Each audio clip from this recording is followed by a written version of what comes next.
With 5 points separating Liverpool and Arsenal, the game between the two giants is massive this weekend. With this being the third time the two teams have played in the last 6 weeks, Arsenal will be looking to get one back on Liverpool after they beat them at the Emirates in the FA Cup. If Arsenal do not win, it will be very hard for them to capture Liverpool Man City at the top of the league, as they will be 8 points behind the league leaders. This makes it the most important game of the season for Arsenal, which makes it a must win because even if they draw, they are very much behind. So how can Arsenal actually shock the world and beat Liverpool at the Emirates on Sunday? First of all, it's good to say the records between the two teams. Arteta has actually been very good against Klopp in the recent years after struggling when he first joined Arsenal. Admittedly, Arsenal's team wasn't at a very good level, so it made sense. But also, Arteta sometimes lost his head at Anfield, which really cost Arsenal's team. With Klopp beating Arsenal in the FA Cup recently, that was the first time Liverpool had beaten them in 2 years, because a draw and a win last season was for a better Arsenal team. Despite this win in the FA Cup, Arsenal were much more the better team in that game and actually dominated Liverpool for large parts of it, creating around a 2.5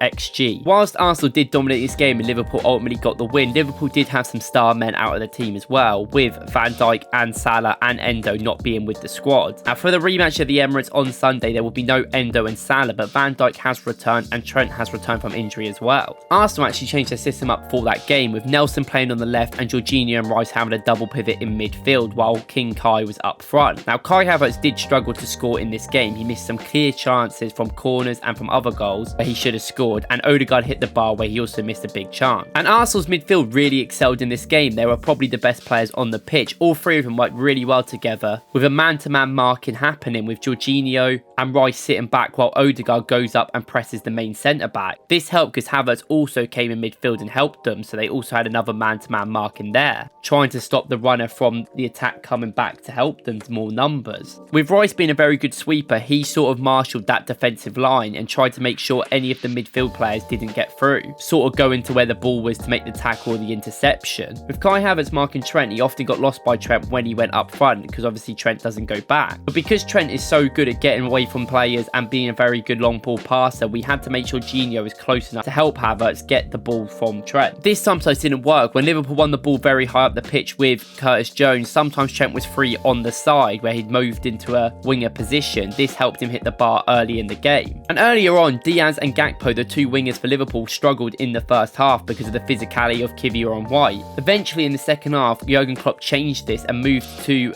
Nunez being out on the wing and Gakpo up front. This caused a lot of issues because Nunez is very good with the ball and very good at running. He's very quick, and often White and Kiwior really struggled with the two players when they were working that well, especially when Jota came on to also cause problems. Now, Arsenal did this long ball from Ramsdale or other players to Nelson quite a lot because Nelson's very quick and can get in behind the defenders. This is also a weak point of the team because obviously Trent Alexander-Arnold goes up and he's not necessarily going to be there defending, and Konate cannot always cross over. This means this could be good for long balls. I expect Martinelli to potentially get more space if Liverpool don't have players come over. Their midfield being very much going attacking and Szoboszlai covering in there, it could be a way to get at them. Not only that, Arsenal only pressed on the right side heavily in the first game. They didn't want to make sure they pressed the left side because often Trent and Konate can come back and that could leave a lot of insecurities in midfield. In that game, they did play Kwanzaa, Gomez in that right side, and they very much weren't as good on the ball and very much were nervous under pressure, and they got intensely pressed a lot. This was brilliant by Havertz and Saka specifically, but with Van Dijk being back for this game, I expect this not really to be the case, and Arsenal to pick and choose when they intensely press, but often at the start of the game they will. Arsenal are almost famous now for being very good at set pieces, specifically from corners, and they did score a free kick against Liverpool when they played at Anfield with a brilliant header by Gabriel. Now, in that first game, they actually did a lot of different moves, with Havertz going out wide, and they often lost him. If someone like McAllister plays, this could be him who they highlight and try and get the ball near towards him so they can win the headers because he's not that tall. And despite Liverpool having a lot of physical and good defenders back there, and even up front having tall players, Arsenal's strategy of going front post and movement inside the box, using other players to block the other ones, could still work for this game and could be a really good way of getting out a goal. Now, despite Havertz missing big chances in this game, he did create a lot. His pressing was very impressive, and he proved he was very good at running the ball from deep and being very good in his position, being very disciplined. Now, if Gabriel Jesus probably coming back in the team for this game, he's going to have to the same level and hopefully a better finishing level as well. well, where they can really show the intensity to the defenders of Liverpool, because we're going to need a lot of effort from these players. I also expect Martinelli, who's going to be playing left wing, to cover for the left back, because I think Zinchenko will be back for this game to give Arsenal more pressure in that midfield. This will keep Arsenal's double pivot with Rice and Zinchenko rather than Jorginho and Rice, hoping to retain possession and keep the ball a lot more than possible, having a lot of the possession and surely picking their chances to go forward. This may still leave us exposed, and we need Rice to sweep around the left and right side as much as possible, because Arsenal in possession will probably revert back to a free back and have sustained possession. But there also needs to be an opportunity on the break. Arsenal are very good breaking side, but they never really get to do it, especially at the Emirates. If you can get Martinelli in behind on that left side, that is very important with his pace and dribbling, and he always seems to do decently against Liverpool.